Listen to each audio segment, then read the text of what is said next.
एक बार मुल्ला नसीरुद्दीन अपने गधे पर सवार होकर किसी गांव से गुजर रहे थे।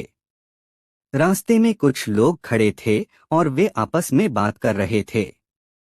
जब उन्होंने मुल्ला को देखा तो उनमें से एक आदमी चिल्लाया, देखो, मुल्ला नसीरुद्दीन का गधा जा रहा है और मुल्ला खुद पैदल चल रहे हैं। असल में मुल्ला अपने गधे पर सामान लादे हुए थे और खुद पैदल चल रहे थे ताकि गधे पर अधिक वजन न पड़े। लेकिन लोगों की इस टिप्पणी पर मुल्ला थोड़ा असहज महसूस करने लगे। उन्होंने सोचा कि लोग उनका मजाक उड़ा रहे हैं, तो उन्होंने गधे पर सवार होने का फैसला किया। अब मुल्ला नसीरुद्दीन गधे पर सवार होकर चलने लगे, लेकिन थोड़ी दूर जाते ही उन्होंने फिर से वही लोग देखे। इस बार उनमें से किसी ने कहा, क्या आदमी है, खुद आराम से गधे पर बैठा है और बेजुबान गधे को इतनी भारी चीजें उठानी पड़ रही हैं। यह सुनकर मुल्ला फिर से असमंजस में पड़ गए।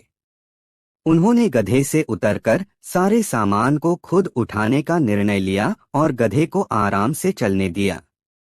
लेकिन कुछ देर बाद जब वही लोग उन्हें फिर से मिले तो इस बार वे हंसते हुए बोले, ये देखो, कितना बेवकूफ है, खुद सारा सामान उठा रखा है और गधा खाली जा रहा है। अब मुल्ला को समझ में आ गया कि वे चाहे कुछ भी कर लें, लोग हमेशा कुछ न कुछ कहेंगे। अंत में उन्होंने हंसते हुए कहा, सचमुच दुनिया में लोगों की राय के हिसाब से चलना असंभव है। अगर मैं सबकी सुनने लगूं तो मैं खुद का क्या होगा।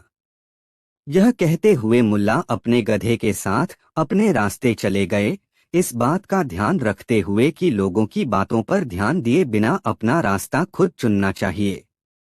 इस कहानी का मूल संदेश यह है कि दूसरों की राय पर चलने के बजाय हमें अपने विवेक और समझ का पालन करना चाहिए। कहानी 2। मुल्ला का एक पड़ोसी अक्सर उसे नीचा दिखाने या उसका मजाक उड़ाने का मौका तलाशता रहता था। ऐसा करने में उसे बड़ा मजा आता था। एक बार मुल्ला अपने गधे को साथ लेकर कहीं जा रहा था। रास्ते में उसे उसका वही पड़ोसी मिला गया। मुल्ला और गधे को एक साथ देखकर उसे मजाक सूझ गया। वह मुल्ला को रोककर बोला, अरे मुल्ला, क्या हालचाल हैं तुम्हारे, और तुम्हारा दोस्त गधा कैसा है। सबके हाल बढ़िया हैं, मुल्ला ने जवाब दिया। पड़ोसी यहाँ रुका नहीं, वह आगे बोला, मुल्ला, तुम तो कई बरसों से गधा पाल रहे हो, अब तक तो जरूर इसकी भाषा समझने लगे होगे। जरा बताओ तो कि भूख लगने पर ये कैसे बताता है। जब इसे भूख लगती है तो ये मेरे पास आता है और मुझे चाटने लगता है। मैं समझ जाता हूँ कि इसे भूख लगी है। मैं इसे घास खिला देता हूँ, मुल्ला ने शांति से जवाब दिया। अच्छा, और जब तुम्हारा गधा उदास होता है तो तुम्हें कैसे पता चलता है। पड़ोसी के सवाल खत्म ही नहीं हो रहे थे। मुल्ला समझ गया कि पड़ोसी का इरादा गधे को लेकर उसका मजाक उड़ाने का है। फिर भी वह आराम से जवाब देता रहा, जब ये उदास होता है तो रेंकने लगता है। मुल्ला का ये कहना था कि उसका गधा रेंकने लगा। गधे को रेंकता देख पड़ोसी हंसते हुए बोला, अरे, तुम्हारा गधा तो रेंक रहा है मुल्ला, इसका मतलब है कि ये उदास है। अब बताओ तो कि ये क्यों उदास है। ये इसलिए उदास है कि मैंने इसे अकेला छोड़ दिया है और दूसरे गधे से बातें कर रहा हूँ, मुल्ला मुस्कुराते हुए बोला। मुल्ला के जवाब से पड़ोसी की हंसी फुर्र हो गई। ऐसी फजीहत के बाद उसने वहां से खिसकने में ही भलाई समझी। कहानी 3। एक भिखारी मुल्ला नसरुद्दीन के मोहल्ले में भीख मांग रहा था। घूमते घूमते वह मुल्ला के घर के सामने आया और दरवाजा खटखटाने लगा। अपने घर की ऊपरी मंजिल पर बैठे मुल्ला ने जब दरवाजा खटखटाने की आवाज सुनी तो ऊपर से ही खिड़की खोलकर नीचे झांककर देखा। वहां एक व्यक्ति को खड़ा देख उसने पूछा, क्या चाहिए। नीचे आइए ना जनाब, फिर बताता हूँ, भिखारी बोला। मुल्ला ने सोचा कि शायद उस व्यक्ति को कुछ काम होगा। वह नीचे चला आया और दरवाजा खोलकर पूछा, हाँ अब बताओ भाई, क्या चाहते हो? कुछ पैसे दे दो, अल्लाह आपको जन्नत बख्शेगा, भिखारी फरियाद करते हुए बोला। यह सुनकर मुल्ला खींच गया और बिना कुछ कहे ही दंदनाते हुए ऊपर चला गया। फिर वहां से खिड़की खोलकर नीचे झांकते हुए भिखारी से बोला, सुनो जरा ऊपर तो आना। भिखारी कुछ मिलने की आस में जल्दी जल्दी सीढ़ियां चढ़कर ऊपर गया और मुल्ला के सामने जाकर खड़ा हो गया। तब मुल्ला बोला, मेरे पास चिल्हर नहीं है, इसलिए अभी तो मैं तुम्हें कुछ नहीं दे सकता। ये सुनना था कि भिखारी तिलमिला गया। कहने लगा, ये बात तो आप मुझे खिड़की से ही बता देते। यहाँ इतनी सीढ़ियां चढ़वाकर ऊपर बुलाने की क्या जरूरत थी? तुम भी तो मुझे नीचे से ही चिल्लाकर बता सकते थे कि तुम्हें क्या चाहिए था। मुझे भी नीचे बुलाने की क्या जरूरत थी? मुल्ला बोला। भिखारी क्या करता? दांत पीसता हुआ चला गया। कहानी 4। एक बार की बात है, मुल्ला नसीरुद्दीन अपने गांव में अपने गधे के साथ जा रहे थे। रास्ते में उन्होंने देखा कि कुछ लोग एक गांव के तालाब के पास इकट्ठा हुए हैं। उत्सुकता से मुल्ला वहां गए और देखा कि एक आदमी बहुत परेशान था। वह आदमी बार बार कह रहा था, मेरे पास जो गधा है वह बहुत बेवकूफ है। मैंने उसे 2.5 दिन पहले यहाँ छोड़ दिया था और वह अभी तक वापस नहीं आया। मुल्ला ने उस आदमी से पूछा, क्या तुमने उसे यहाँ छोड़ने से पहले उसे कुछ खाने को दिया था? आदमी बोला, नहीं, मैंने तो सिर्फ उसे यहाँ छोड़ा। मुल्ला मुस्कुराए और बोले, तो फिर तुम क्या उम्मीद कर रहे थे? गधा तो खाना खाकर ही लौटेगा। सभी लोग हंस पड़े और उस आदमी को समझ में आ गया कि उसने गधे को भूखा छोड़ दिया था।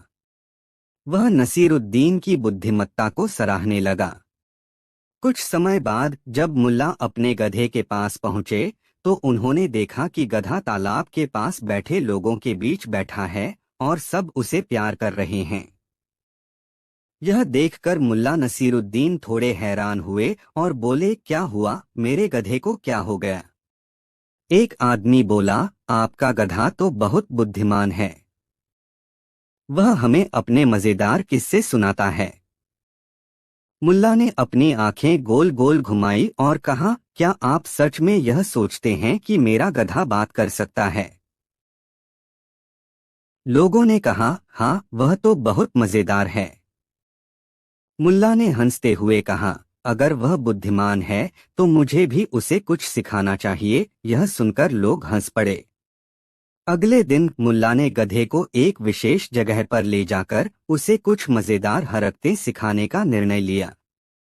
उन्होंने उसे टोकरी में से एक सेब निकालना सिखाया और उसे तालाब के किनारे लाने के लिए कहा।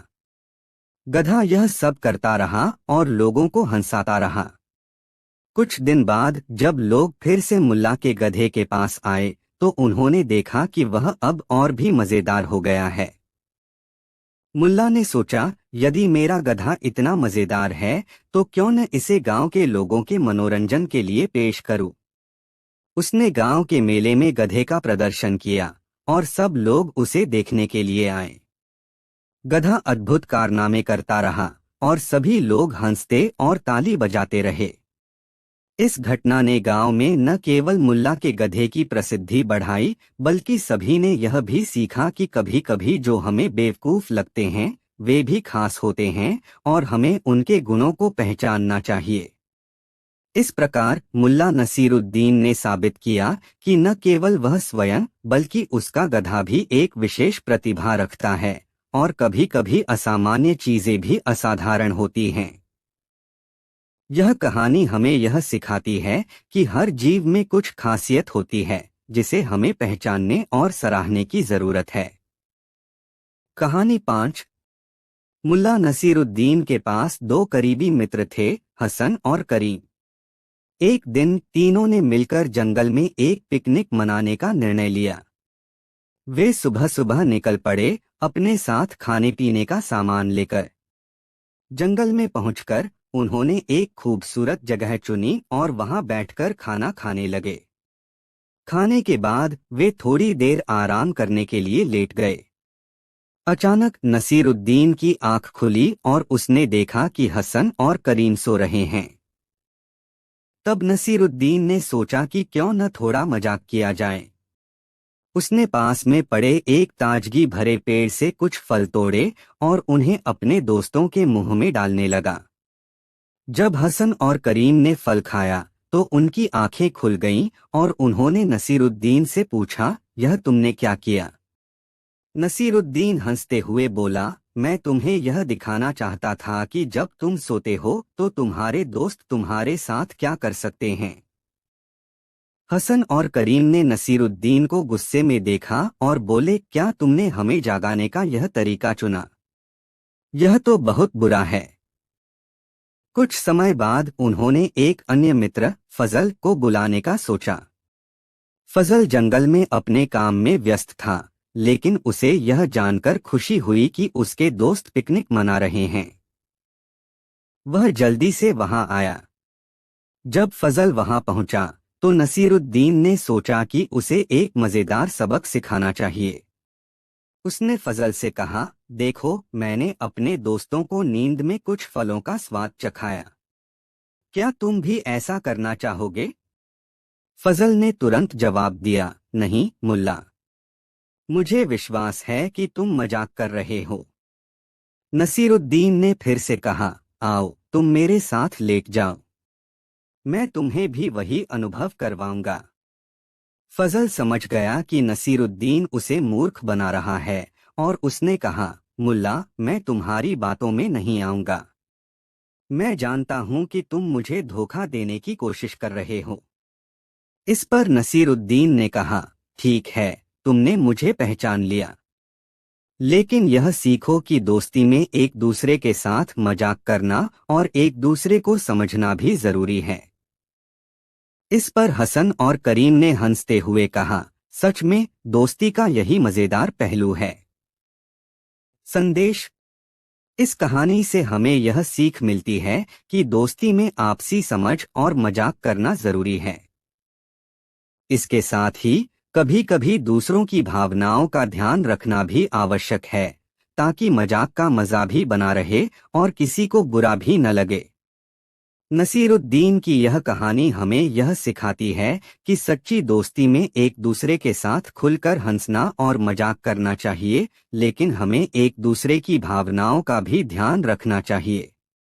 कहानी 6। एक बार की बात है, मुल्ला नसीरुद्दीन का गधा अचानक कहीं गायब हो गया। मुल्ला ने पूरा गांव छान मारा, लेकिन गधे का कोई अता पता नहीं चला। बेचारा मुल्ला परेशान था, क्योंकि गधा उसका सबसे बड़ा सहायक था। उसके बिना मुल्ला के सारे काम रुक गए थे। गांव के लोग भी मुल्ला को गधा खोजने में मदद कर रहे थे, लेकिन कोई सफलता नहीं मिली। आखिरकार मुल्ला ने खुद ही एक अनोखा तरीका अपनाने का सोचा। उसने अपना सिर आसमान की ओर उठाया, हाथ ऊपर किए और जोर जोर से शुक्रिया कहना शुरू कर दिया। यह देखकर गांव वाले हैरान हो गए। उनमें से एक ने पूछा, मुल्ला, तुम्हारा गधा तो अभी तक मिला नहीं है, फिर तुम भगवान का शुक्रिया क्यों कर रहे हो? मुल्ला ने गंभीरता से जवाब दिया, मैं इस बात के लिए शुक्रिया कर रहा हूँ कि मैं खुद गधे पर नहीं बैठा हुआ था, वरना मैं भी उसी के साथ गायब हो जाता। गांव वाले हंसने लगे, क्योंकि नसीरुद्दीन ने एक साधारण सी बात को इतनी हास्यपूर्ण तरीके से कह दिया था। उसकी बुद्धिमानी ने एक बार फिर सबको चौंका दिया। गधा और बाजार की घटना। कुछ दिन बाद मुल्ला नसीरुद्दीन को अपने गधे के साथ बाजार जाना था। उसने गधे पर कुछ सामान लादा और बाजार की ओर चल पड़ा। रास्ते में कुछ गांव के लोग उसे देखकर हंसने लगे। एक आदमी ने कहा, मुल्ला, तुम खुद पैदल चल रहे हो और गधा आराम से चल रहा है। तुमने कभी सोचा नहीं कि तुम गधे पर बैठ सकते हो?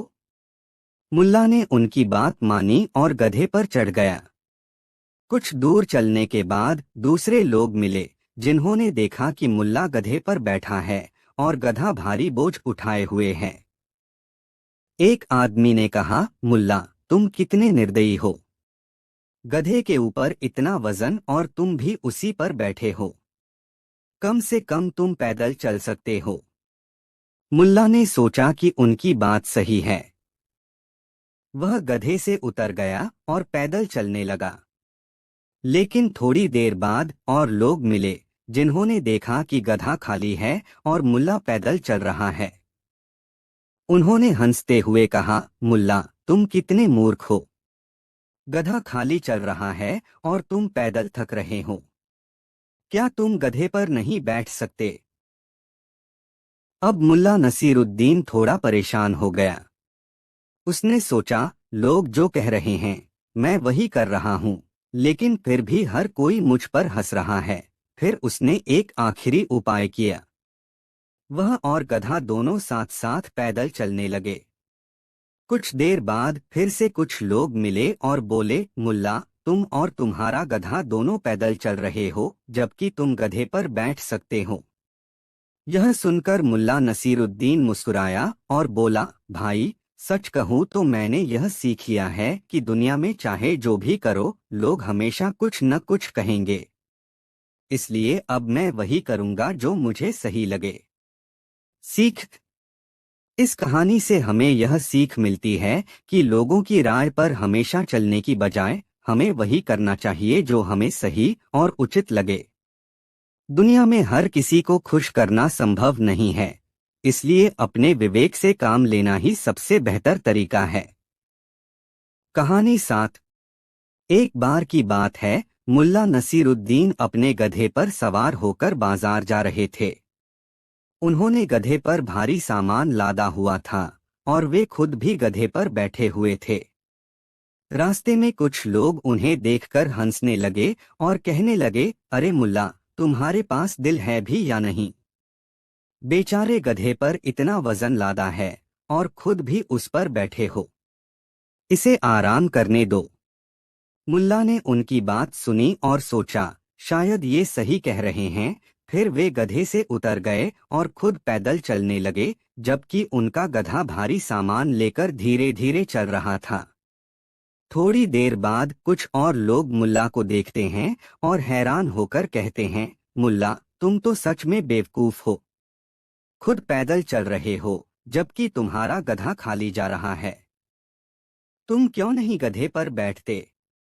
मुल्ला ने फिर से सोचा, शायद इनकी बात भी सही है। इस बार मुल्ला ने गधे के सामान को उठाया और खुद गधे पर बैठ गए। अब गधा आराम से चल रहा था और मुल्ला खुद वजन उठाए हुए थे। फिर थोड़ी दूर जाकर कुछ और लोग उन्हें देखकर हंस पड़े। उन्होंने कहा, क्या बात है मुल्ला, तुम खुद गधे पर बैठे हो और भारी सामान उठाए हुए हो। ऐसा किसने देखा? अगर तुम्हें सामान ही उठाना है तो गधे को क्यों रखा है? अब मुल्ला नसीरुद्दीन पूरी तरह से उलझन में पड़ गए। उन्होंने सोचा कि वे किसी भी तरह लोगों को खुश नहीं कर सकते। इसलिए उन्होंने गधे के सामान को फिर से गधे पर रख दिया और खुद पैदल चलने लगे। आखिरकार जब मुल्ला बाजार पहुंचे तो उन्होंने सोचा, लोगों की राय सुनते सुनते मैं परेशान हो गया हूं। अगर मैं सबकी बातों पर ध्यान देता रहा तो मैं कभी सही निर्णय नहीं कर पाऊंगा। मुझे वही करना चाहिए जो मुझे सही लगता है। सीख। इस कहानी से हमें यह सीख मिलती है कि दुनिया के हर व्यक्ति को खुश करना असंभव है। हर किसी की अलग अलग राय होती है, लेकिन हमें अपनी बुद्धिमानी से काम लेना चाहिए और वही करना चाहिए जो हमें सही लगे। कहानी 8।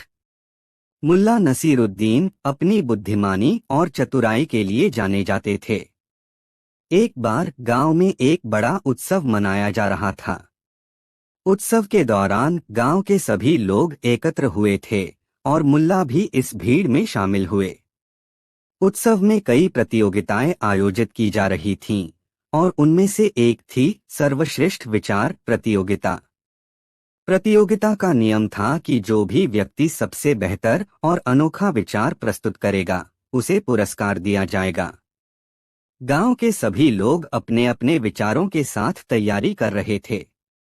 मुल्ला नसीरुद्दीन ने भी इस प्रतियोगिता में भाग लेने का निश्चय किया। जब प्रतियोगिता का दिन आया तो सभी लोग अपने विचार प्रस्तुत करने लगे। कई लोगों ने अपने विचार दिए, लेकिन उनमें से कोई भी विचार दूसरों से अलग नहीं था। अंत में जब सब लोग थक गए तो मुल्ला नसीरुद्दीन की बारी आई। उन्होंने मंच पर कदम रखा और सबकी ओर मुस्कुराते हुए कहा, मेरा विचार है कि हमें एक ऐसा कपड़ा बनाना चाहिए जो सिर्फ वही लोग पहन सकें जो अज्ञानी हों। सभी लोग यह सुनकर हंस पड़े और सोचने लगे कि यह किस प्रकार का विचार है।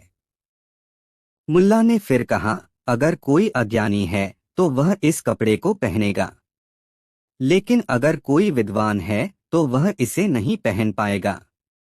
इस तरह हम देख सकते हैं कि कौन अज्ञानी है और कौन विद्वान। सभी ने इस विचार को सुना और फिर धीरे धीरे समझ गए कि यह नसीरुद्दीन की चतुराई का एक उदाहरण था। उन्होंने यह भी समझा कि नसीरुद्दीन ने उनकी अज्ञानता को उजागर किया था। अंत में मुल्ला को पुरस्कार मिला और सभी ने उनकी बुद्धिमानी की प्रशंसा की। इस कहानी से यह सीख मिलती है कि कभी कभी सरलता में ही सबसे बड़ी बुद्धिमानी होती है। मुल्ला नसीरुद्दीन ने अपने अनोखे विचार से यह साबित कर दिया कि ज्ञान और चतुराई का सही उपयोग कैसे किया जा सकता है। कहानी 9। एक बार मुल्ला नसीरुद्दीन ने अपने गांव में एक बहुत ही अजीब घटना देखी।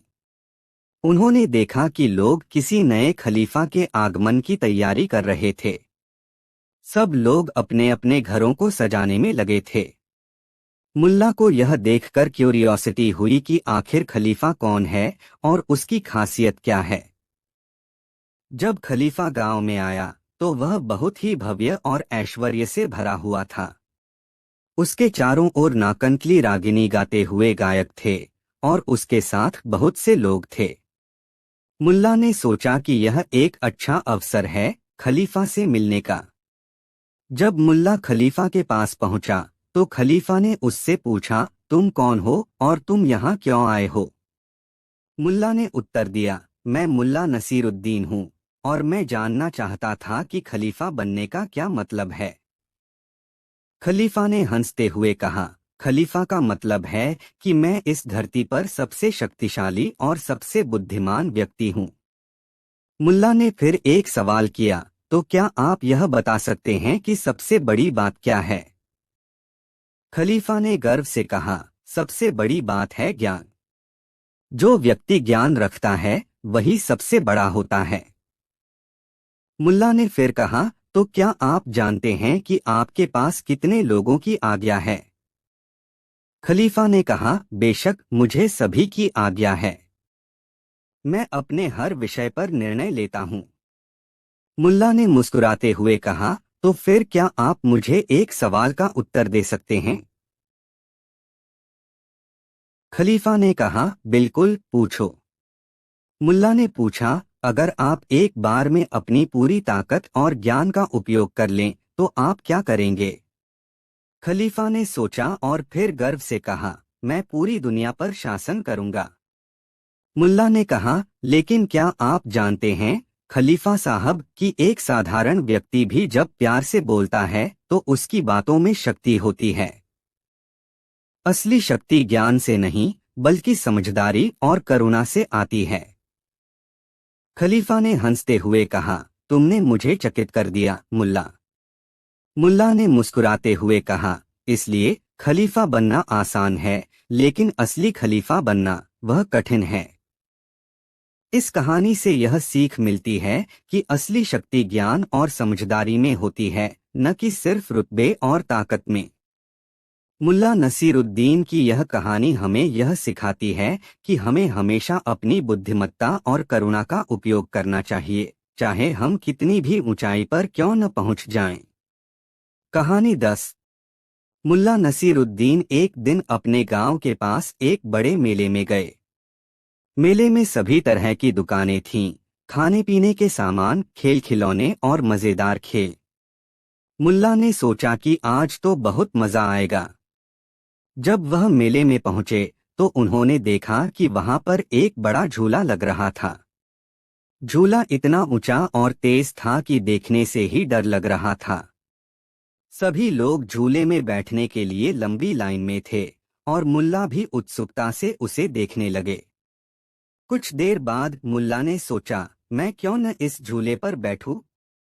यह तो मजेदार होगा। उसने लाइन में खड़े लोगों से कहा, भाइयों, मुझे एक बार झूला बैठने का मौका दें, मैं आपको बताऊंगा कि यह कितना मजेदार है।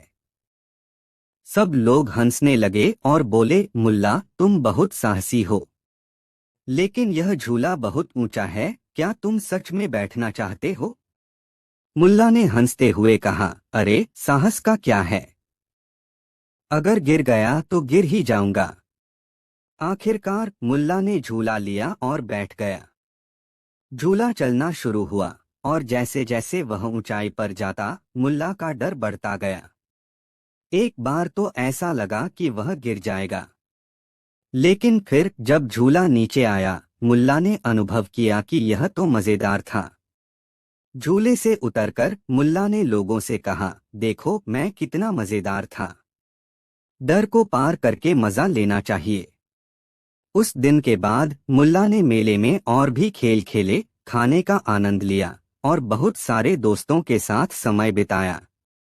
जब वह घर वापस लौटे तो उन्होंने अपने परिवार को बताया, डर से भागना नहीं चाहिए, बल्कि उसे सामना करके आगे बढ़ना चाहिए। जीवन के झूलों का मजा लेने के लिए हमें साहस दिखाना चाहिए।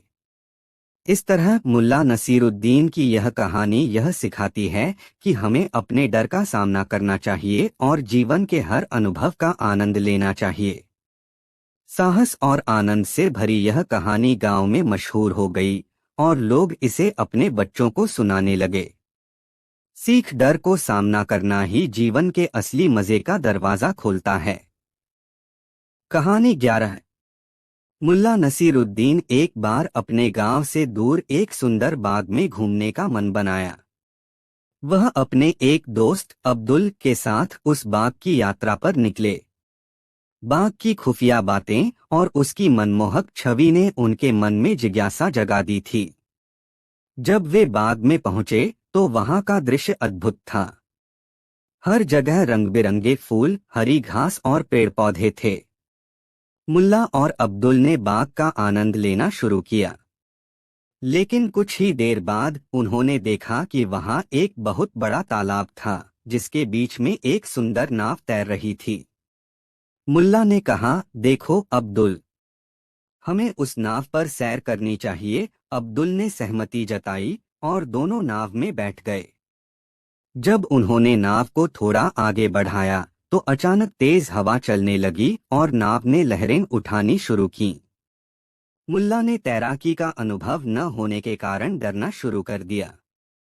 अब्दुल ने कहा, मुल्ला, चिंता मत करो, मैं जानता हूं कि क्या करना है। अब्दुल ने नाव को नियंत्रित करने की कोशिश की, लेकिन लहरों ने उन्हें और भी कठिनाइयों में डाल दिया। इस बीच तालाब के किनारे कुछ लोग उनकी मदद करने के लिए चिल्ला रहे थे, लेकिन मुल्ला नसीरुद्दीन ने सोचा कि यह एक मजेदार अनुभव है। उन्होंने चुटकी लेते हुए कहा, अगर हम डूब जाएं तो कम से कम लोग हमें याद करेंगे। अब्दुल ने कहा, मुल्ला, यह कोई मजाक नहीं है, हमें तैरने की कोशिश करनी चाहिए। मुल्ला ने कहा, ठीक है, लेकिन पहले मैं यह सुनिश्चित करना चाहता हूं कि कोई मेरे लिए एक गुफ्तगू न कर दे। आखिरकार जब लहरें शांत हुईं, तो उन्होंने तैराकी शुरू की। मुल्ला ने सोचा कि यदि वह तैर नहीं सके तो लोग उसे मुल्ला नसीरुद्दीन के नाम से नहीं जानेंगे, बल्कि डूबने वाले मुल्ला के नाम से जानेंगे। कुछ समय बाद दोनों सुरक्षित किनारे पर पहुंचे। मुल्ला ने कहा, देखा अब्दुल, जब आप अपने डर का सामना करते हैं तो आप असंभव को भी संभव बना सकते हैं। जीवन में डर को जीतने का सबसे अच्छा तरीका है हंसी और साहस। बाग की यात्रा से लौटते समय मुल्ला ने अपने अनुभवों को साझा किया और यह कहानी गांव में हर किसी को सुनाई गई। इससे सबक मिला कि हमें अपने डर का सामना करना चाहिए और हर स्थिति में हंसी को नहीं भूलना चाहिए। सीख। इस कहानी से यह सीखने को मिलता है कि जीवन में कठिनाइयां आती हैं, लेकिन हमें उन्हें हल्के में लेना चाहिए और अपने डर को पार करना चाहिए। मुल्ला नसीरुद्दीन की बुद्धि और हास्य ने न केवल उन्हें बचाया बल्कि दूसरों को भी सिखाया कि जीवन का मजा लेना बहुत जरूरी है। कहानी 12। एक बार की बात है, मुल्ला नसीरुद्दीन ने अपने ऊंट को एक बाजार में बेचने का निर्णय लिया। उन्होंने अपने ऊंट को सुंदर रूप में सजाया और बाजार की ओर चल पड़े। जब वह बाजार पहुंचे तो वहां कई खरीदार थे। मुल्ला ने ऊंट को सबके सामने दिखाया और कहा, यह ऊंट बहुत खास है।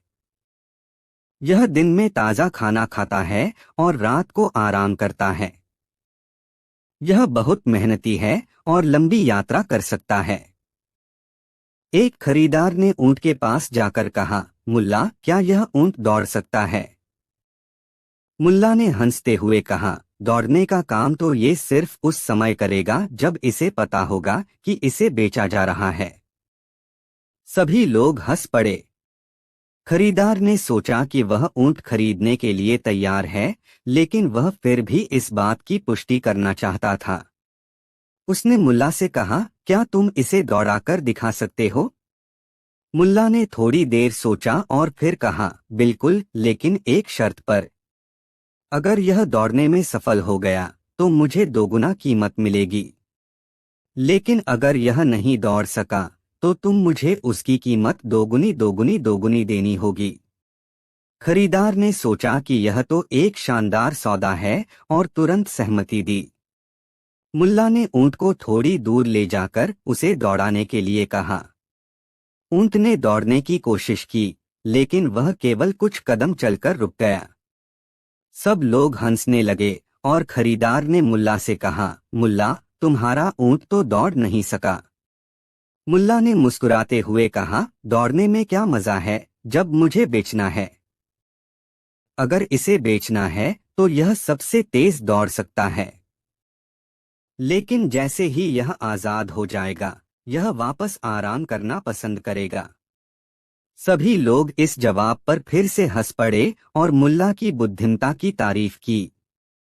खरीदार ने हंसी में कहा, मुल्ला, तुमने मुझे तो समझा दिया कि ऊंट का मूल्य उसकी दौड़ने की क्षमता से नहीं बल्कि उसकी सजावट और समझदारी से होता है।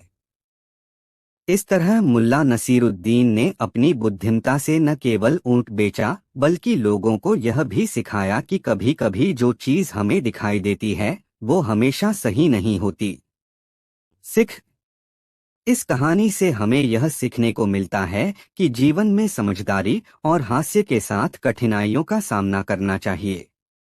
कभी कभी समस्याओं को हल करने के लिए हंसना और सकारात्मक रहना सबसे अच्छा उपाय होता है। कहानी 13। एक बार मुल्ला नसीरुद्दीन अपने गांव में एक खूबसूरत घोड़ा लाए। वह घोड़ा बहुत तेज और ताकतवर था।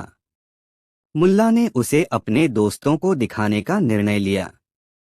जब वह अपने दोस्तों के साथ चर्चा कर रहे थे तभी एक व्यक्ति ने मुल्ला से पूछा, मुल्ला, तुम्हारा घोड़ा कितना तेज है? मुल्ला ने गर्व से उत्तर दिया, यह घोड़ा इतना तेज है कि जब मैं उसे दौड़ाने के लिए कहता हूँ तो वह बिना मेरी बात सुने ही दौड़ पड़ता है। उस व्यक्ति ने कहा, तो क्यों न हम एक दौड़ का आयोजन करें? मैं तुम्हें एक अच्छा इनाम दूंगा अगर तुम्हारा घोड़ा मुझे हरा देता है। मुल्ला ने सहर्ष स्वीकार किया। दौड़ का दिन आया और सभी लोग दौड़ देखने के लिए इकट्ठा हुए। दौड़ शुरू हुई और मुल्ला ने अपने घोड़े को सबसे तेज दौड़ाने की कोशिश की, लेकिन घोड़ा दौड़ में कुछ पीछे रह गया। एक दर्शक ने कहा, मुल्ला, तुम्हारा घोड़ा तो बहुत धीमा है। मुल्ला ने मुस्कुराते हुए जवाब दिया, नहीं, यह तो मेरी बुद्धि का घोड़ा है। मैं चाहता था कि वह मेरे पास रहे, इसलिए मैंने उसे दौड़ने नहीं दिया। दर्शक हैरान रह गए। लेकिन फिर भी मुल्ला ने अपने घोड़े को दौड़ाने का निर्णय लिया। उसने घोड़े को पूरी ताकत से दौड़ाया और वह अचानक तेजी से दौड़ने लगा। सभी लोग दंग रह गए। जब दौड़ खत्म हुई तो मुल्ला ने अपने घोड़े को शाबाशी दी और कहा, देखा मेरे प्यारे घोड़े, यह सब मेरी बुद्धि का खेल था। तुमने दिखा दिया कि तुम कितने तेज हो। इस कहानी से यह सीखने को मिलता है कि कभी कभी स्थिति को नियंत्रित करने के लिए धैर्य और बुद्धि की आवश्यकता होती है। मुल्ला नसीरुद्दीन की इस कहानी ने सभी को हंसाया और साथ ही यह सिखाया कि बाहरी दिखावे से ज्यादा महत्वपूर्ण है हमारी सोच और रणनीति। कहानी 14। एक दिन मुल्ला नसीरुद्दीन अपने गांव में घूम रहे थे जब उन्होंने सुना कि गांव में एक चोर रात के समय लोगों के घरों में घुसकर सामान चुरा रहा है। यह सुनकर गांव के लोग बहुत परेशान हो गए। उन्होंने सोचा कि अब इस चोर को पकड़ना ही पड़ेगा। गांव के प्रमुख ने सभी लोगों को एकत्र किया और कहा, हमें इस चोर को पकड़ने के लिए एक योजना बनानी होगी। सभी लोग सहमत हो गए, लेकिन किसी को भी सही योजना समझ नहीं आई। तभी मुल्ला नसीरुद्दीन ने अपनी राय दी। क्यों न हम चोर को खुद बुलाएं, मुल्ला ने सुझाव दिया। लोग चौंक गए। कैसे, उन्होंने पूछा। मुल्ला ने कहा, रात को हम सब अपनी अपनी चीजें बाहर रख देंगे और एक बड़ा शोर करेंगे। जब चोर आएगा तो हम उसे पकड़ लेंगे। लोग यह सुनकर हैरान हुए, लेकिन उन्होंने सोचा कि मुल्ला की बुद्धिमानी पर भरोसा करना चाहिए। रात आई और सभी ने अपने अपने सामान बाहर रख दिए। फिर उन्होंने चोर को बुलाने के लिए शोर मचाना शुरू किया। कुछ देर बाद एक आदमी ने कहा, देखो वहां कोई छाया है। सभी ने देखा कि एक व्यक्ति चोरी करने आया है। जैसे ही चोर ने सामान उठाया, गांव के लोग उसे पकड़ने के लिए दौड़े। लेकिन चोर ने बहुत तेजी से भागना शुरू कर दिया। मुल्ला नसीरुद्दीन ने उसे रोकने के लिए एक योजना बनाई। उन्होंने शोर मचाया और कहा, रुको, तुम्हें क्या लगता है कि तुम आसानी से भाग जाओगे? चोर रुक गया और हंसकर बोला, मुल्ला, तुम क्या कर सकते हो? मैं बहुत तेज हूँ, मुल्ला ने मुस्कुराते हुए कहा। तेज होने से कोई फर्क नहीं पड़ता, लेकिन अगर तुमने मेरी सलाह मानी होती तो तुम पकड़े नहीं जाते। यह सुनकर चोर ने सोचा, क्या मैं इतना मूर्ख हूँ? और फिर उसने खुद को पकड़ने दिया। गांव के लोग चोर को देखकर हंसने लगे और मुल्ला नसीरुद्दीन की बुद्धिमानी की सराहना की। सबक। इस कहानी से हमें यह सीख मिलती है कि कभी कभी सीधे तरीके से समस्या का समाधान करना सबसे अच्छा होता है। हंसी मजाक में भी गहरी बुद्धिमानी होती है और अपने दिमाग का सही इस्तेमाल करके बड़ी से बड़ी समस्या को हल किया जा सकता है। मुल्ला नसीरुद्दीन की यह कहानी हमें याद दिलाती है कि धैर्य, बुद्धिमानी और थोड़ी हंसी से हम जीवन की कठिनाइयों का सामना कर सकते हैं। कहानी 15।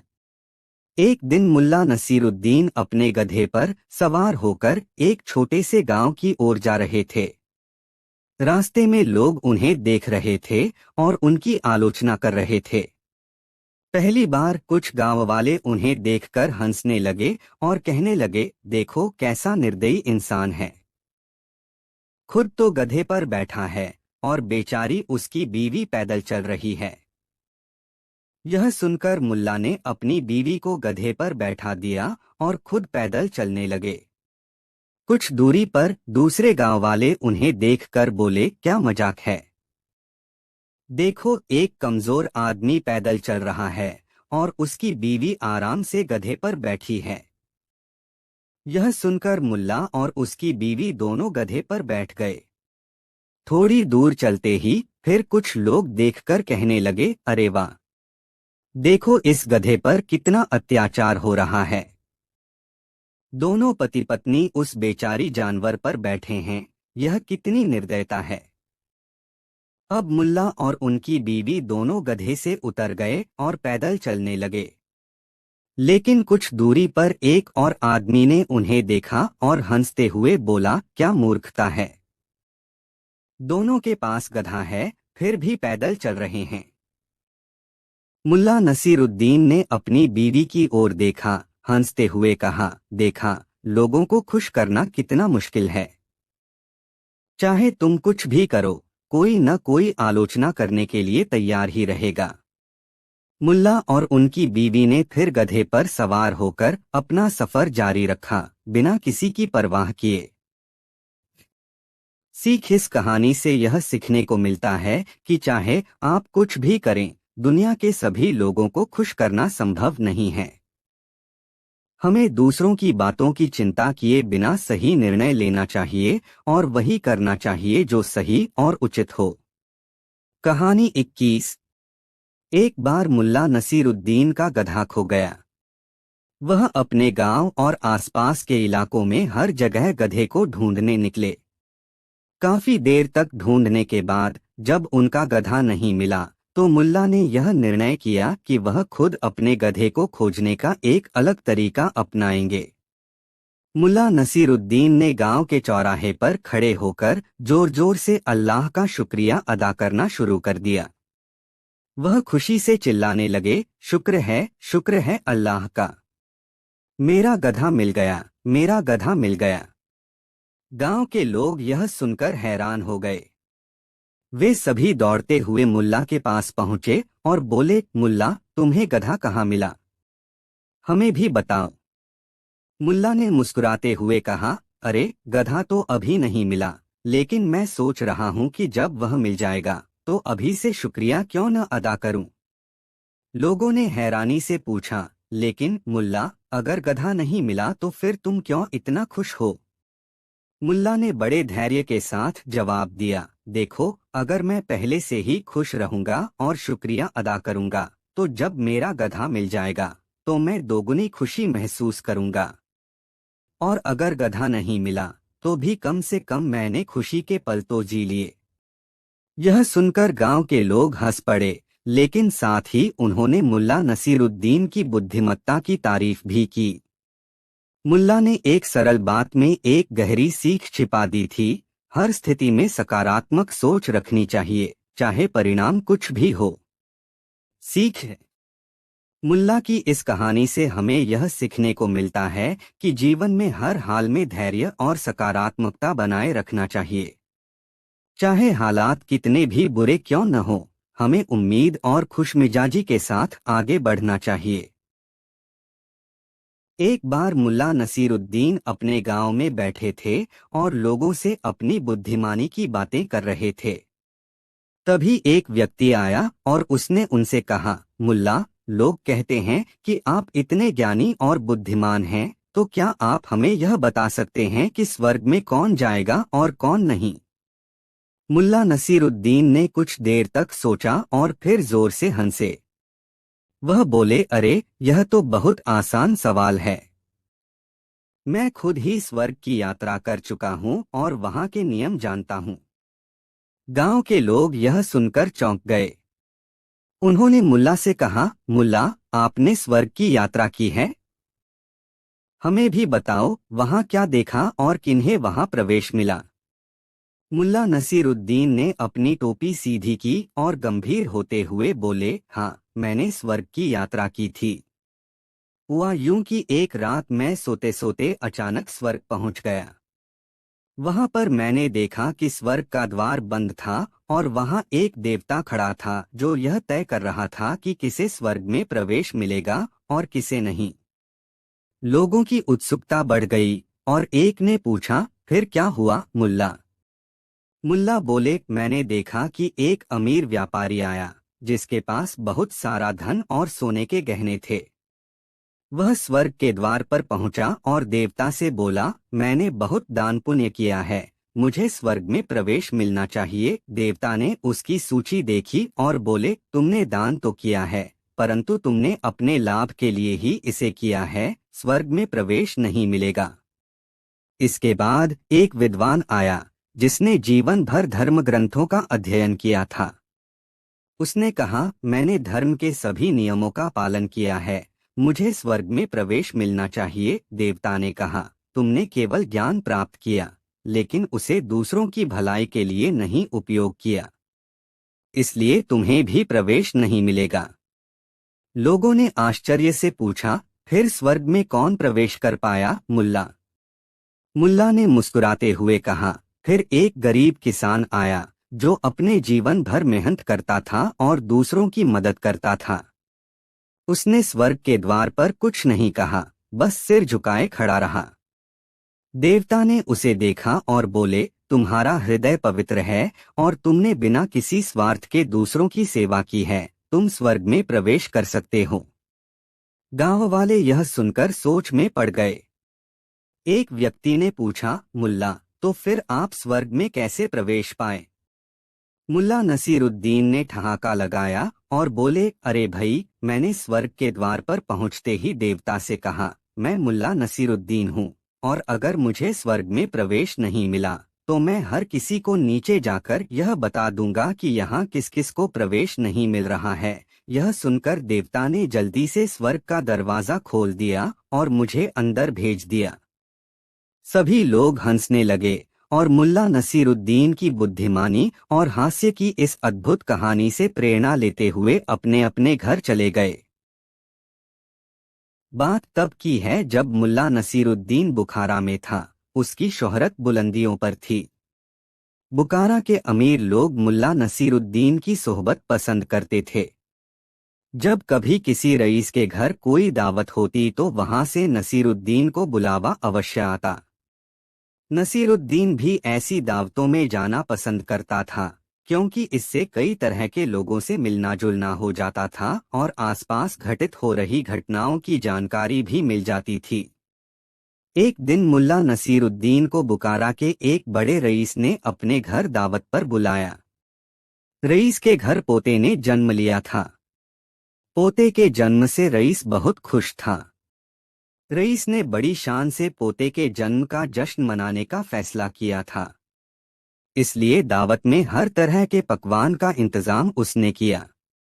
इस व्यवस्था के साथ ही उसने इस दावत में बुखारा के सभी नामी गिरामी लोगों को बुलावा भेजा था तथा मुल्ला नसीरुद्दीन जैसे लोगों से खुद मिलकर गुजारिश कर आया था कि वे उसके घर दावत में जरूर आएं।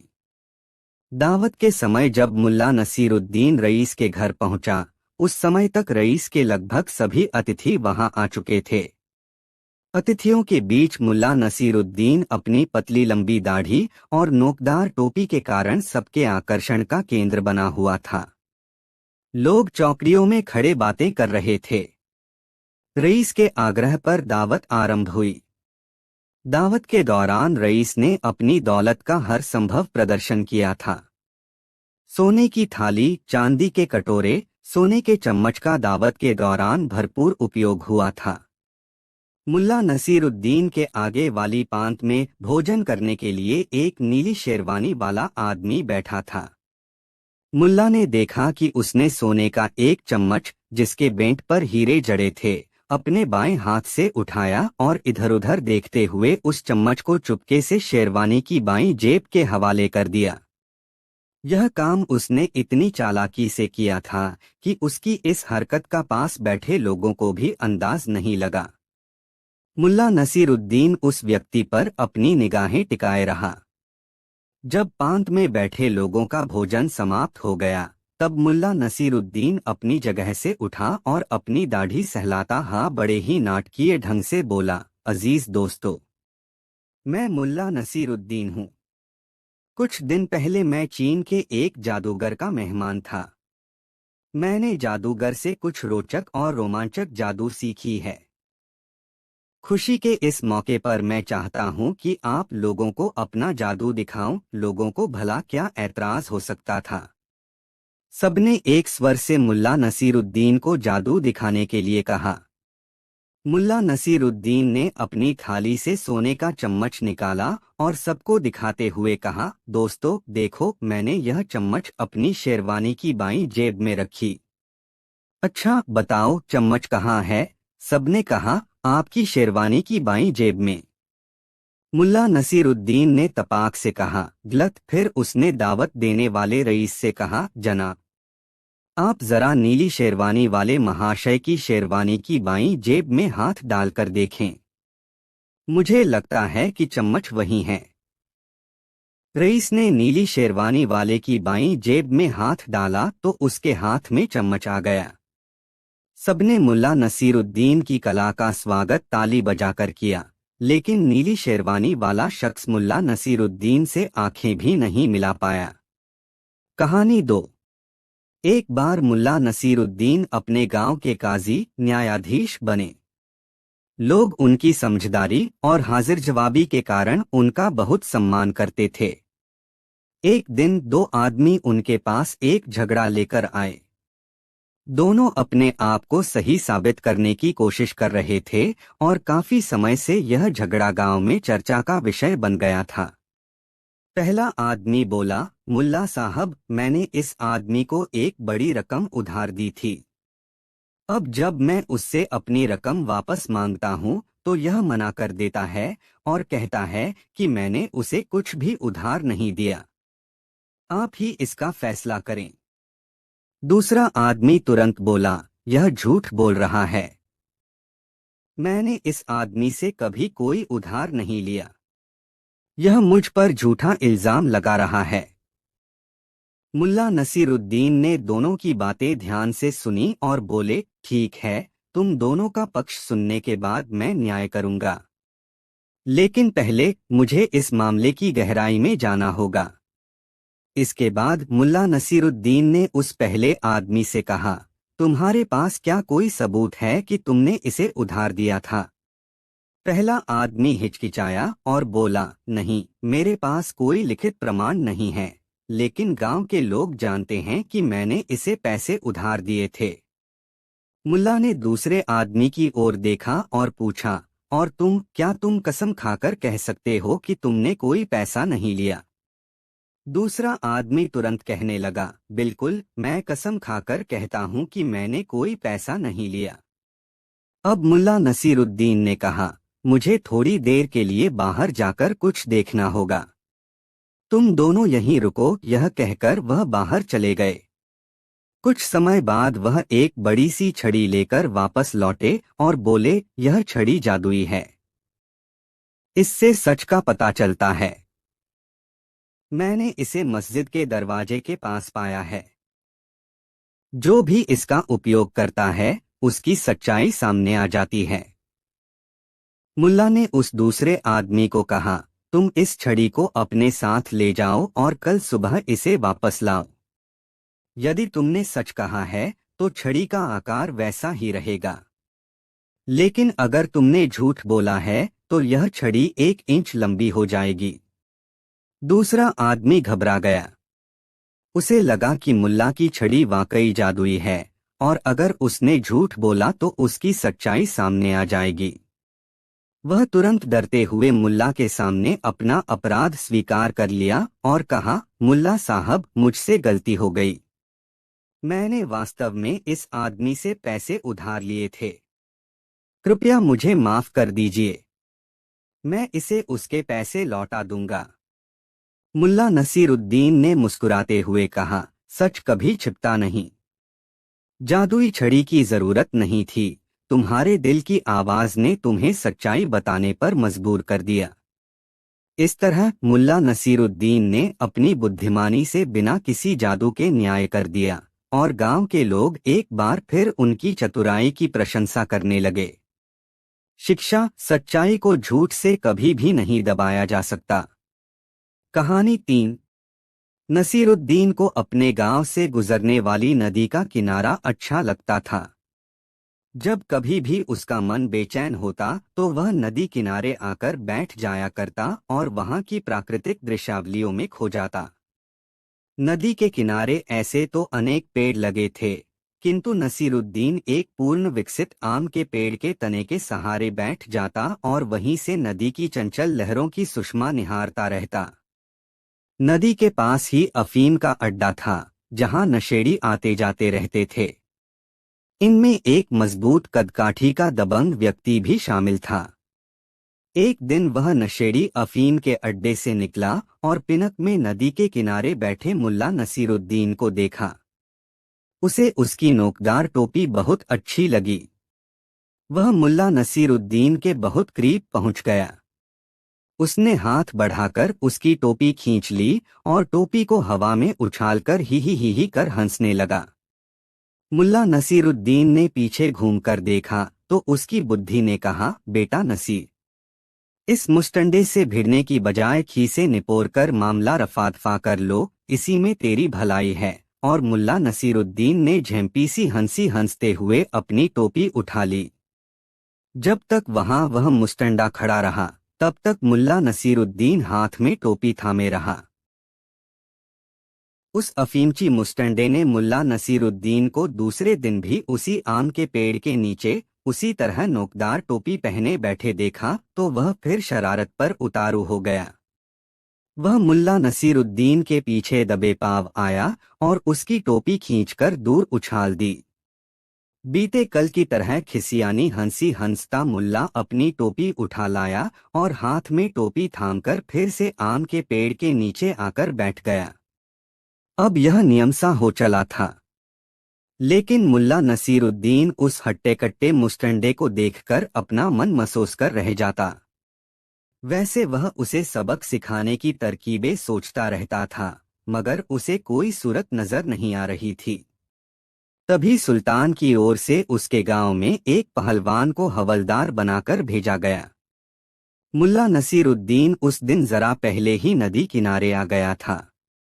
हवलदार गांव के चप्पे चप्पे को समझ लेने के इरादे से गश्त लगाते हुए नदी किनारे पहुंचा और मुल्ला नसीरुद्दीन को वहां नोकदार टोपी पहने बैठा देखकर उससे रुआब में पूछा, तुम कौन हो और यह अजीब सी टोपी क्यों लगाए बैठे हो?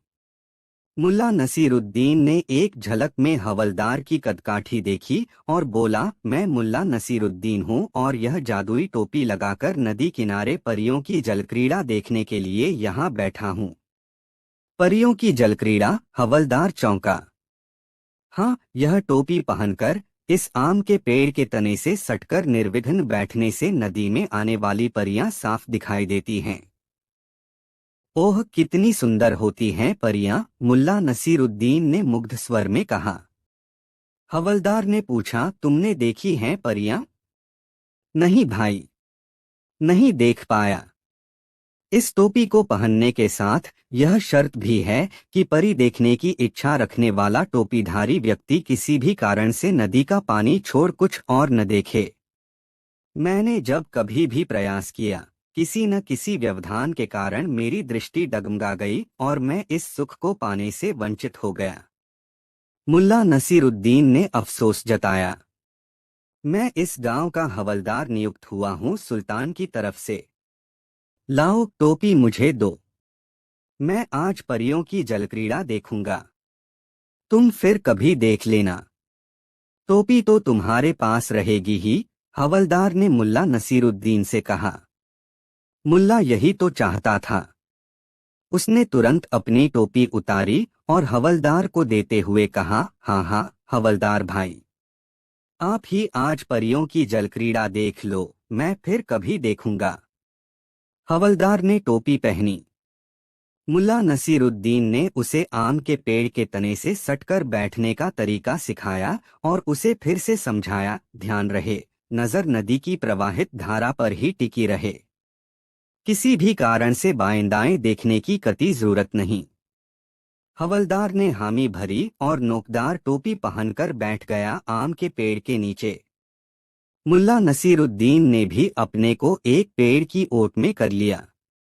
हवलदार परियों के आसमान से उतरने की प्रतीक्षा कर रहा था और मुल्ला नसीरुद्दीन मुस्टंडे के आने की प्रतीक्षा जल्द ही पूरी हुई। हर रोज की तरह मुस्टंडा आया। उसने नोकदार टोपी पकड़कर खींची और उसे दूर फेंककर ही करने लगा, लेकिन अभी हंसी के कारण उसकी बंद हुई आंखें खुल भी नहीं पाई थीं कि उसके चेहरे पर हवलदार का जोरदार घूंसा पड़ा। वह 2-3 कदम पीछे चलता हुआ संभला। उसकी आंखों के आगे तारे नाचने लगे। वह अभी संभला भी नहीं था कि हवलदार ने उसका गिरेबान थाम लिया और गर्जा, तेरी हिम्मत कैसे हुई टोपी को हाथ लगाने की, और ताबड़तोड़ उस पर घूंसे बरसाने लगा। मुल्ला नसीरुद्दीन घूंसे गिन रहा था। 31, 32, 33। रहने दो हवलदार साहब, 1 महीने से ज्यादा की सजा हो गई। लो, मैं ले आता हूँ टोपी, और मुल्ला नसीरुद्दीन टोपी उठाकर ले आया। वह वहीं खड़ा हो गया जहां मुस्टंडे की धुनाई में हवलदार लगा हुआ था। मुल्ला के दोबारा कहने पर हवलदार ने घूंसे बरसाना बंद कर दिया तो रोज की तरह खिसियानी हंसी हंसते हुए मुल्ला नसीरुद्दीन ने मुस्टंडे से पूछा, बोलो, फिर उड़ाओगे टोपी? कहानी 4। एक दिन मुल्ला नसीरुद्दीन अपने गधे पर सवार होकर शहर जा रहे थे। रास्ते में कुछ गांव वाले उन्हें देखकर मजाक करने लगे। उनमें से एक बोला, मुल्ला, तुम इतने बुद्धिमान हो, फिर भी गधे पर क्यों सवार हो? इससे तो बेहतर है कि तुम चलो और गधे को आराम करने दो। मुल्ला ने उनकी बात सुनी और सोचा, शायद वे सही कह रहे हैं। इसलिए मुल्ला गधे से उतर गए और गधे को साथ लेकर पैदल चलने लगे। कुछ दूर चलने पर दूसरे गांव के लोग मिले जो यह देखकर हंस पड़े। एक ने कहा, कैसा बेवकूफ आदमी है, गधा है और फिर भी पैदल चल रहा है। क्या तुम गधे पर नहीं बैठ सकते? मुल्ला ने फिर सोचा कि ये लोग सही कह रहे हैं। उन्होंने गधे पर गधा बैठा लिया और खुद पैदल चलने लगे। कुछ आगे जाने पर फिर लोग हंसने लगे और बोले, कैसा आदमी है, खुद पैदल चल रहा है और अपने गधे को आराम करवा रहा है। यह तो उल्टा काम कर रहा है। अब मुल्ला ने सोचा कि ये लोग भी सही कह रहे हैं। इसलिए उन्होंने गधे के साथ साथ चलने का निर्णय लिया। मुल्ला और उनका गधा दोनों पैदल चलने लगे। कुछ समय बाद वे एक और गांव से गुजरे। वहां के लोग उन्हें देखकर बोले, अरे क्या बेवकूफी है, गधा और आदमी दोनों पैदल चल रहे हैं। यह तो गधे का सही उपयोग भी नहीं कर रहा। अब मुल्ला समझ गए कि चाहे वह कुछ भी करें, लोग कुछ न कुछ कहेंगे। उन्होंने गधे पर बैठने का निर्णय लिया और अपने रास्ते पर आगे बढ़ गए बिना किसी की परवाह किए। कहानी की शिक्षा। इस कहानी से यह शिक्षा मिलती है कि दुनिया में आप चाहे कुछ भी कर लें, लोग हमेशा आपकी आलोचना करेंगे। इसलिए सबसे अच्छा यही है कि आप वही करें जो आपको सही लगता है, न कि हर किसी की राय को सुनकर अपने रास्ते से भटक जाएं। कहानी 5। एक बार की बात है, मुल्ला नसीरुद्दीन अपने गांव में बहुत मशहूर हो गए थे। लोग उनकी बुद्धिमानी और मजेदार चुटकुलों के लिए उन्हें पहचानते थे। एक दिन जब वह बाजार में टहल रहे थे, उन्होंने देखा कि कुछ लोग चिल्ला रहे हैं, चोर, चोर! लोग हल्ला कर रहे थे। मुल्ला ने पूछा, क्या हुआ? कौन सा चोर आया है? लोगों ने बताया कि गांव के एक अमीर आदमी का बर्तन चोरी हो गया है। मुल्ला ने सोचा, इस मौके का फायदा उठाना चाहिए। वह तुरंत उस अमीर आदमी के पास गए और बोले, आपने बर्तन खो दिया है, मुझे इसकी खोज करने दें, मैं इसे वापस लाने का वादा करता हूँ। अमीर आदमी ने कहा, ठीक है मुल्ला, अगर तुम इसे वापस ला सको तो मैं तुम्हें इनाम दूंगा। मुल्ला ने तुरंत एक योजना बनाई। वह एक बड़े घेर में लोगों को इकट्ठा किया और बोला, सभी ध्यान दें, जो व्यक्ति इस चोरी में शामिल है वह तुरंत सामने आए। अगर वह सामने नहीं आता है तो मैं उसे एक चुटकुला सुनाऊंगा जिसे सुनकर उसे शर्म आएगी। सभी लोग उत्सुकता से उसके चुटकुले सुनने के लिए तैयार हो गए। मुल्ला ने एक मजेदार चुटकुला सुनाया जिससे सभी लोग हंस पड़े, लेकिन चोर ने अपनी पहचान छुपाए रखी। फिर मुल्ला ने कहा, देखो, मैं जानता हूं कि तुम यहाँ हो। अगर तुम खुद को नहीं पहचानते तो मैं अगले चुटकुले में तुम्हारा नाम लूंगा। फिर कोई तुम्हें नहीं बचा पाएगा। लोगों ने सोचा कि यह एक मजेदार बात है, लेकिन चोर को डर लगने लगा। वह जल्दी से बाहर आया और बोला, ठीक है, मैं हूँ चोर, मुझे मत बताओ। मुल्ला ने चोर को समझाया, अगर तुमने यह बर्तन वापस कर दिया तो मैं तुम्हें माफ कर दूंगा, लेकिन यदि तुमने इसे नहीं लौटाया तो मैं तुम्हारे नाम की घोषणा करूंगा। चोर ने बर्तन वापस किया और मुल्ला ने उसे माफ कर दिया। उस दिन से मुल्ला नसीरुद्दीन की बुद्धिमानी के किस्से और भी प्रसिद्ध हो गए। उन्होंने यह साबित कर दिया कि हंसी और चतुराई से बहुत सी समस्याओं का समाधान किया जा सकता है।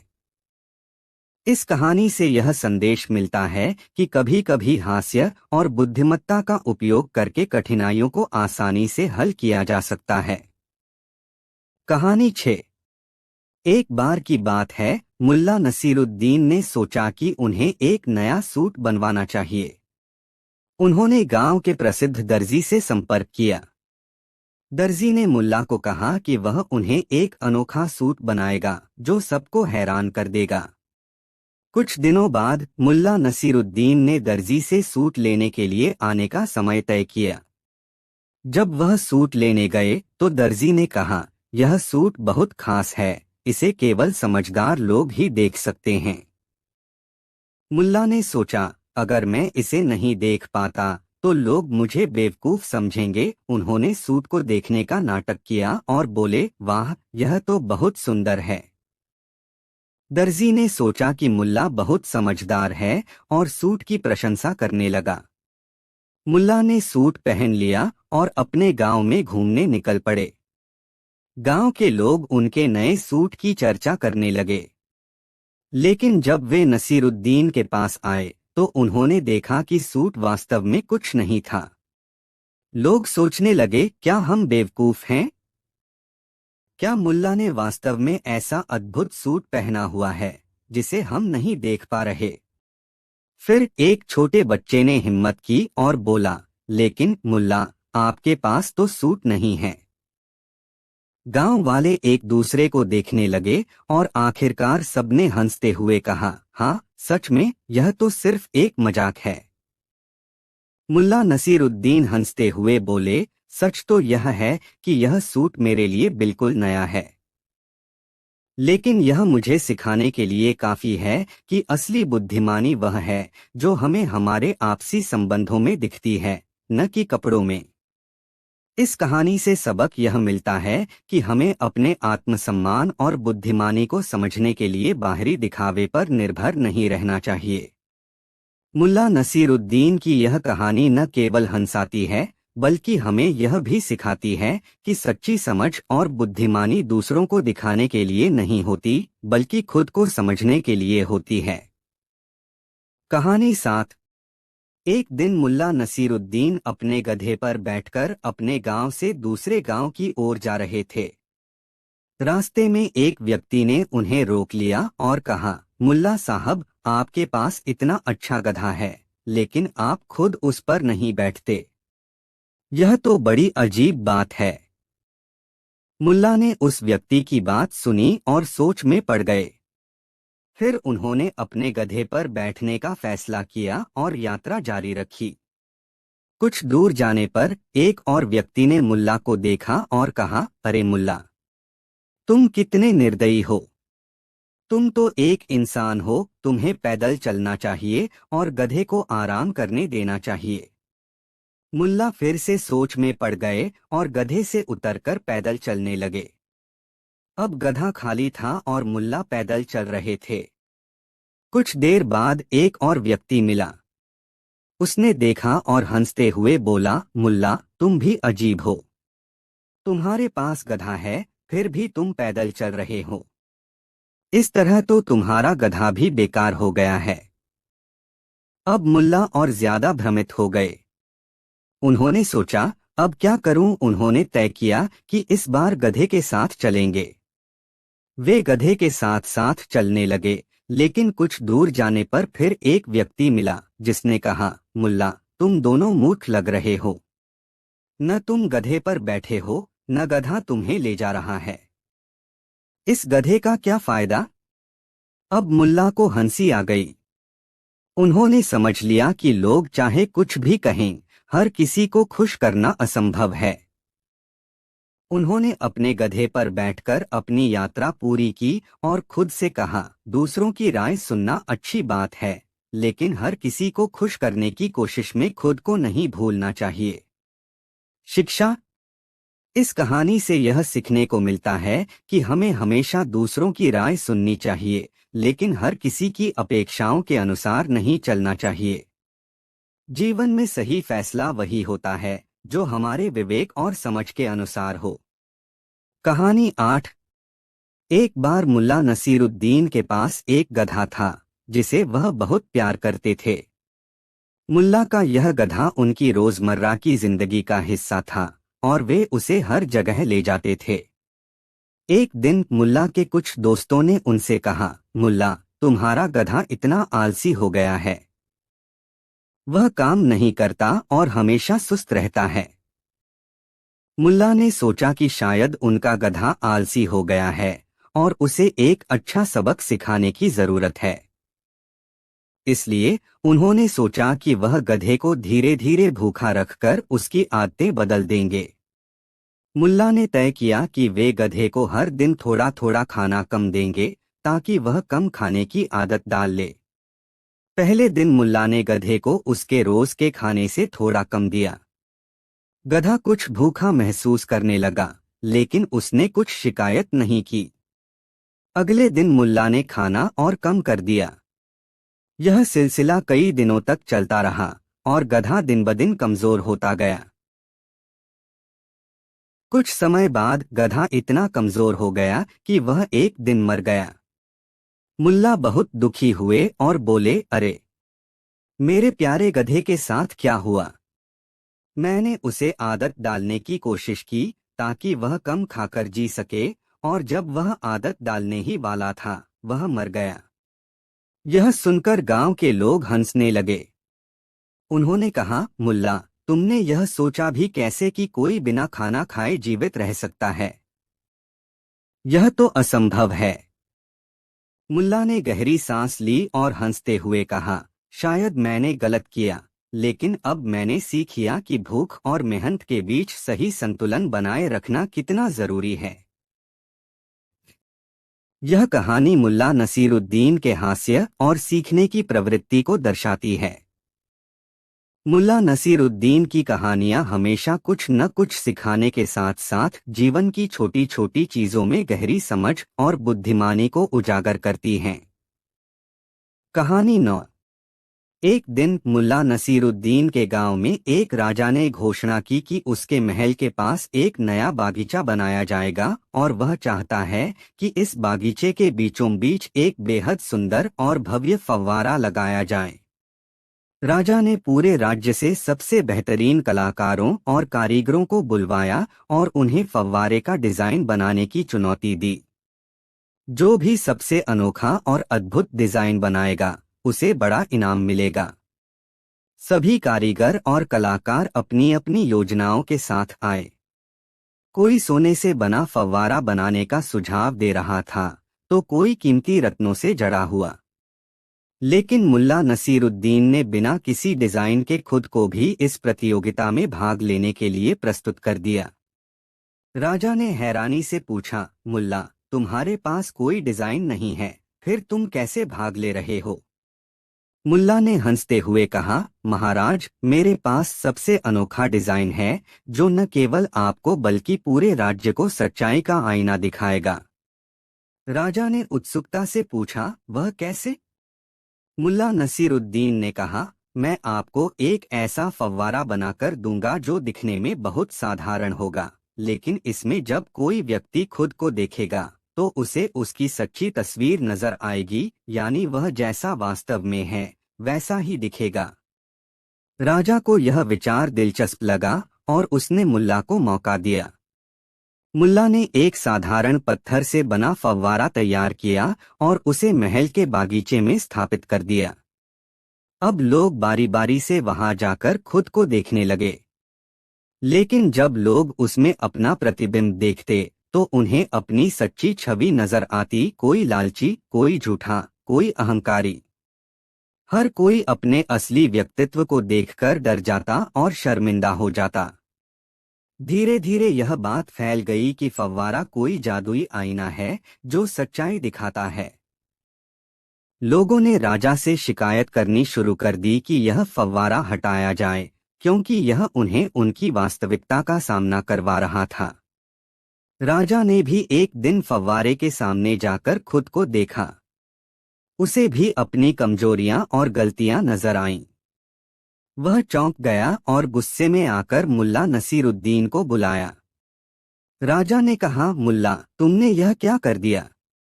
यह फव्वारा सबकी सच्चाई उजागर कर रहा है, यहाँ तक कि मेरी भी। इसे तुरंत हटाओ। मुल्ला ने बड़ी शांति से कहा, महाराज, यह फव्वारा तो केवल वही दिखाता है जो हम होते हैं। इसे हटाने से सच्चाई नहीं बदल जाएगी। राजा को मुल्ला की बात समझ आ गई। उसने महसूस किया कि सच्चाई को छुपाने से अच्छा है कि उसे स्वीकार किया जाए। उसने फव्वारा हटवाने का विचार त्याग दिया और घोषणा की कि हर कोई इस फव्वारे के पास जाकर खुद को देखे और अपनी गलतियों को सुधारने की कोशिश करे। नसीहत: इस कहानी से यह शिक्षा मिलती है कि हम अपनी असलियत से भाग नहीं सकते। खुद को सुधारने के लिए सबसे पहले हमें अपनी कमजोरियों और गलतियों को स्वीकार करना होगा। कहानी 10।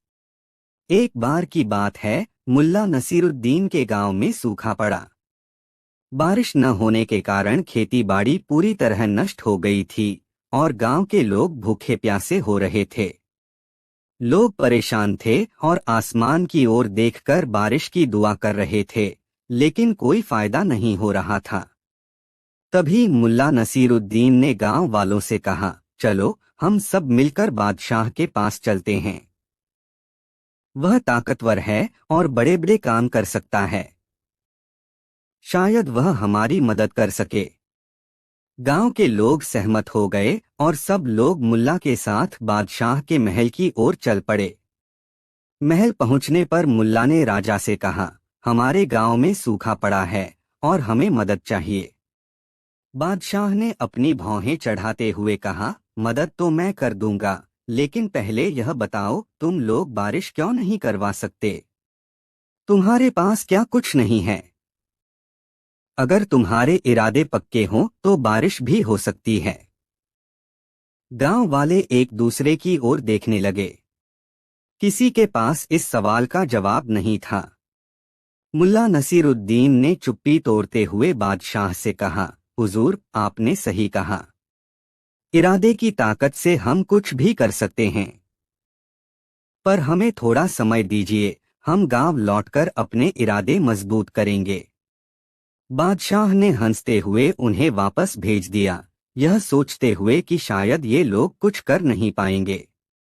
गांव लौटकर मुल्ला ने गांव वालों से कहा, अब हमें बारिश लाने का उपाय खोजना होगा। हम सब मिलकर एक ऐसा आयोजन करेंगे जिसमें हम हंसेंगे, नाचेंगे, गाएंगे और खुशी मनाएंगे। जब हमारा दिल खुश होगा और हमारी ऊर्जा सकारात्मक होगी तो बादल खुद ब खुद बरसने लगेंगे।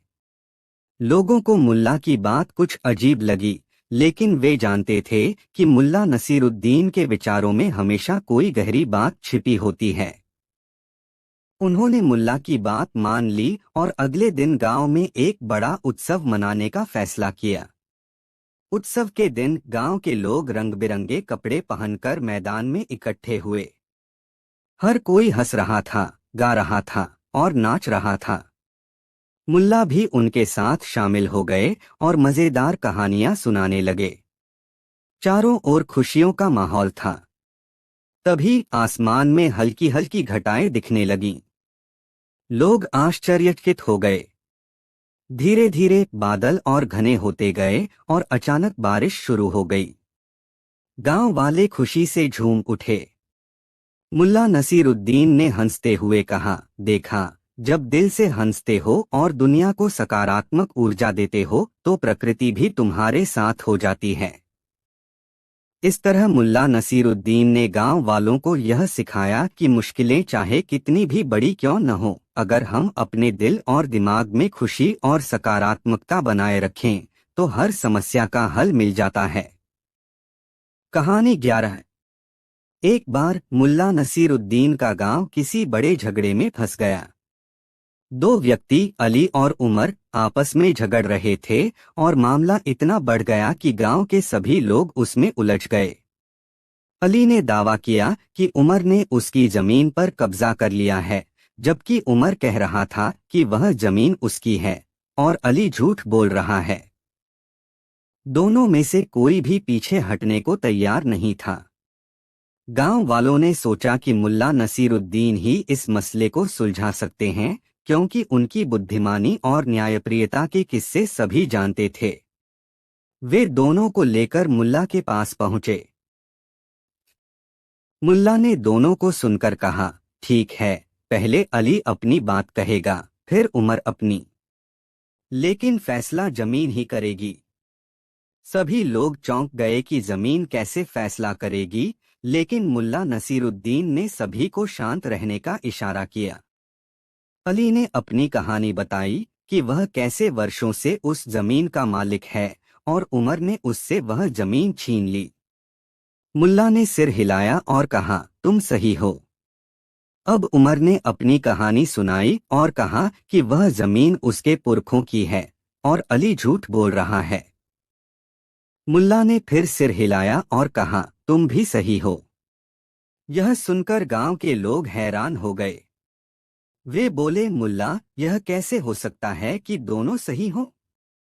मुल्ला मुस्कुराए और बोले, अब हम जमीन से पूछेंगे कि उसका असली मालिक कौन है। वे सब जमीन के पास पहुंचे। मुल्ला ने झुककर जमीन की थोड़ी मिट्टी उठाई और कहा, जमीन, तुम्हारा असली मालिक कौन है?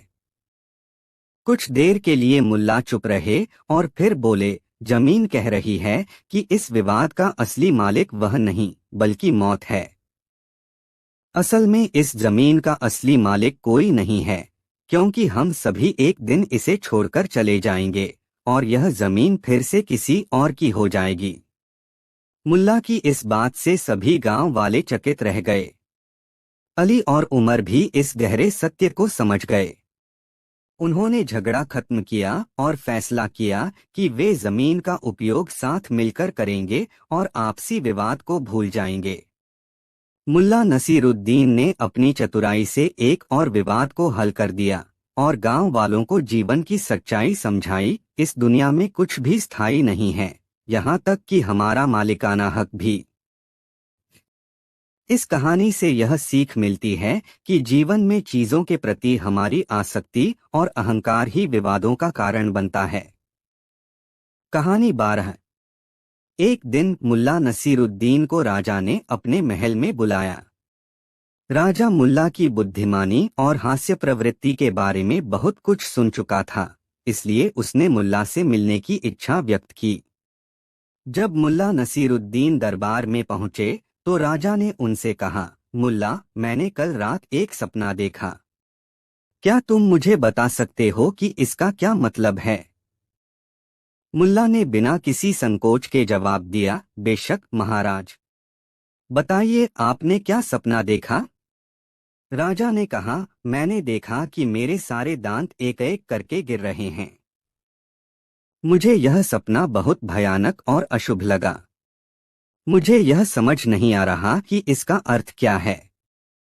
मुल्ला कुछ देर चुप रहे, फिर गंभीर स्वर में बोले, महाराज, यह सपना बहुत अशुभ है। इसका अर्थ है कि आपके सारे रिश्तेदार, दोस्त और परिवारजन एक एक करके आपसे पहले मर जाएंगे। राजा यह सुनकर क्रोधित हो गया और आदेश दिया कि मुल्ला को तुरंत महल से निकाल दिया जाए। मुल्ला नसीरुद्दीन ने बिना किसी विरोध के महल छोड़ दिया, लेकिन राजा के चेहरे पर चिंता और निराशा के भाव स्पष्ट थे। राजा ने फिर से अपने दरबारियों से कहा, मुझे कोई ऐसा व्यक्ति चाहिए जो इस सपने का अच्छा अर्थ बता सके। मुल्ला तो बहुत नकारात्मक बात कहकर चला गया। अगले दिन राजा ने एक और विद्वान को बुलाया और उसे वही सपना बताया। उस विद्वान ने कुछ देर सोचा और मुस्कुराते हुए बोला, महाराज, यह सपना बहुत शुभ है। इसका अर्थ है कि आप अपने सभी रिश्तेदारों और दोस्तों से अधिक समय तक जीवित रहेंगे। राजा यह सुनकर बहुत प्रसन्न हुआ और उसने विद्वान को ढेर सारा इनाम दिया।